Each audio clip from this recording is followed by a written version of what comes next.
आज हम अवधूत गीता के ज्ञान सागर में यूं कहें कि एक डुबकी लगा रहे हैं। हाँ, ये दत्तात्रेय की कही हुई बातें हैं बिल्कुल। और इसका आधार है अद्वैत वेदांत। बिल्कुल।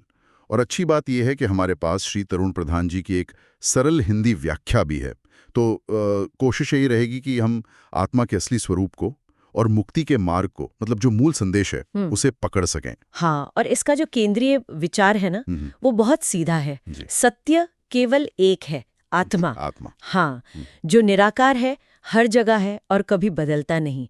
ये जो बाकी सब हमें दिखता है ना, दुनिया, शरीर, मन, ये सब उसी का एक प्रकटीकरण है। जैसे वो रेगिस्तान में पानी दिखता है ना कभी कभी। हाँ, मृग तृष्णा जिसे कहते हैं। बिल्कुल बिल्कुल, वैसा ही एक भ्रम है, एक माया। हाँ, ये बात तो ग्रंथ में बार बार आती है। जैसे एक श्लोक है शायद 1.3, उसमें कहा है कि ये 5 तत्वों से बनी दुनिया एक मृग मरीचिका ही है। सही। तो सीधे सीधे कहा है कि जिसका भी कोई रूप है वो तो बदलेगा ही। हाँ, नश्वर है। तो इसलिए वो बस एक आभास है, भ्रम।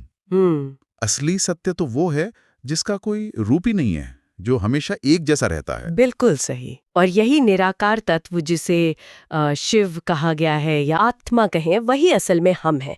ये कोई हमसे अलग, कोई बाहर की शक्ति नहीं है। अच्छा। हाँ, श्लोक 1.2 में दत्तात्रेय खुद ही सवाल उठाते हैं कि मैं उस शिव को नमस्कार कैसे करूं जो निराकार है, पूर्ण है, अविभाजित है और जो मैं स्वयं हूं। अरे वाह, ये तो मतलब बड़ी चौंकाने वाली बात हाँ। है। खासकर जिस तरह से हम पूजा पाठ करते हैं, बिल्कुल उस हिसाब से तो हाँ। अगर सब कुछ वही एक आत्मा है तो फिर पूजा किसकी? जैसे उसी 1.3 श्लोक में पूछा भी है, मैं तो खुद ही परम पवित्र हूँ, तो अब किसके सामने झुकूं? ये सुनने में थोड़ा, क्या कहते हैं, अहंकार जैसा नहीं लगता कि मैं ही भगवान हूँ? ये सवाल मन में आता है, स्वाभाविक है।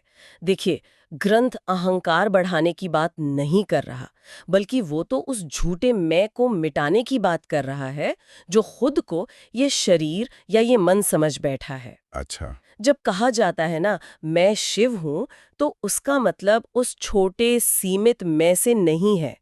उसका मतलब है वो अनंत निराकार चेतना जो हम सबका आधार है। ये जो भेद का भाव है ना, मैं, तुम, ये, वो, गीता कहती है ये सब मन की उपज है, माया है। माया। हाँ, असली आत्मा इन सब बंटवारों से परे है।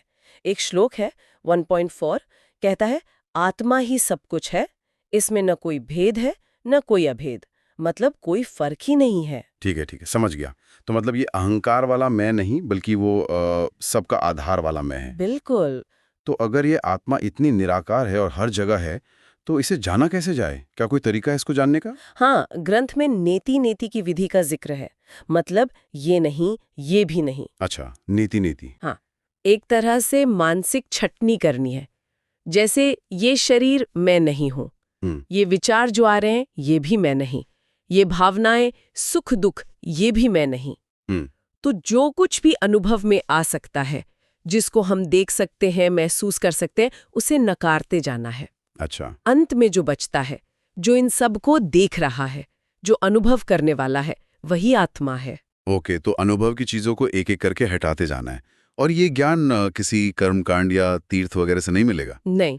वो 8वें अध्याय के एक श्लोक में दत्तात्रेय क्षमा मांगते हुए कहते हैं कि तीर्थ यात्रा करके हम ये भूल जाते हैं कि वो तत्व तो हर जगह है। सही पकड़ा आपने। ध्यान करने से हम मन से परे जाने की बात भूल जाते हैं, और स्तुति करने से हम वाणी से परे जो सत्य है उसे अनदिखा कर देते हैं। बिल्कुल। जोर बाहरी क्रियाओं पर है ही नहीं, जोर है अपने असली स्वरूप को पहचानने पर, आत्मज्ञान पर। श्लोक 1.5 में इसे वेदांत का सार कहा गया है। आत्मा स्वभाव से ही निराकार और सर्वव्यापी है, बस इसे जानना है। और ये सिर्फ किताबी ज्ञान नहीं है, मतलब ये एक सीधा अनुभव है। हाँ, अनुभव। जैसे वो एक श्लोक है 1.17 में, तुम्हारे लिए न जन्म है न मृत्यु, क्यों रोते हो पुत्र? तुम्हारा और मेरा कोई रूप या नाम नहीं है। इसका मतलब तो ये हुआ कि अगर मैं ये जान लूं कि मैं ये शरीर या मन नहीं, बल्कि वो देखने वाला आत्मा हूं, तो दुख खत्म हो जाएगा। हाँ बिल्कुल, क्योंकि दुख का असली कारण ही क्या है? यही कि हमने खुद को इस शरीर और मन से जोड़ लिया है। जब ये पहचान पक्की हो जाती है कि मैं वो निराकार, अजन्मा, अविनाशी आत्मा हूं, तो फिर ये लगाव, नफरत, सुख, दुख, ये सब जैसे मौसम बदलते हैं ना, वैसे आते जाते दिखते हैं। आत्मा पर उनका कोई असर नहीं होता। अच्छा, इसीलिए शायद गीता बार बार कहती है कि आत्मा न कुछ करता है न भोगता है। हाँ, श्लोक 1.66। हाँ, कर्म और उसका फल ये सब मन और शरीर के स्तर पर हैं। आत्मा तो बस साक्षी है, देखने वाला। बिल्कुल। कर्म का सिद्धांत मन और अहंकार के दायरे में काम करता है। आत्मा के स्तर पर वो लागू ही नहीं होता। लेकिन यहाँ एक और सवाल उठता है मेरे मन में। पूछिए। अगर आत्मा हमेशा से मुक्ति है, तो फिर ये बंधन कैसा और मुक्ति कैसी? एक श्लोक है 1.44, उसमें कहते हैं मैं शुरू से मुक्त हूं, मैं कभी बंधा ही नहीं था। हाँ? और फिर 150 में मैं कभी बंधा नहीं था इसलिए मुझे मुक्त नहीं किया जा सकता।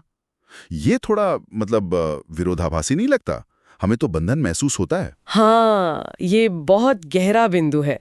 देखिए, मुक्ति का मतलब कुछ नया पाना नहीं है। अच्छा। हाँ, मुक्ति का मतलब है सिर्फ उस भ्रम का मिट जाना कि मैं बंधा हुआ था।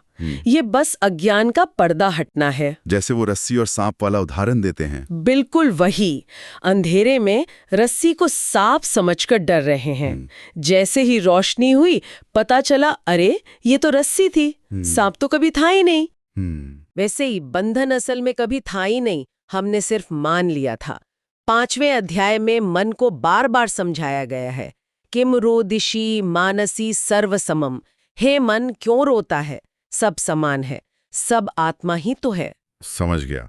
तो मतलब संक्षेप में कहें तो अवधूत गीता का निचोड़ ये है कि हमारा असली रूप वो आत्मा है, जो हमेशा से है, हमेशा मुक्त है और कभी बदलता नहीं। सही। और ये जो भेद हमें दिखते हैं, ये दुनिया जो दिखती है, ये बस एक आभास है, एक माया है। हाँ, माया। जैसे ये अज्ञान मिटता है, सच अपने आप सामने आ जाता है। एकदम सही कहा। और श्रोताओं के लिए हम एक विचार छोड़ जाते हैं यहाँ पर। हाँ, जरूर। गीता कहती है कि इस ज्ञान से पुनर्जन्म का चक्र खत्म हो जाता है। कई श्लोकों में इसका जिक्र है। लेकिन अगर आत्मा का जन्म या मृत्यु कभी होता ही नहीं, जैसा कि गीता खुद कहती है, तो फिर ये पुनर्जन्म का खत्म होना, इसका असली मतलब क्या हो सकता है? हमारी अपनी पहचान और अस्तित्व की समझ के लिए इसका क्या अर्थ है? इस पर सोचिएगा जरूर।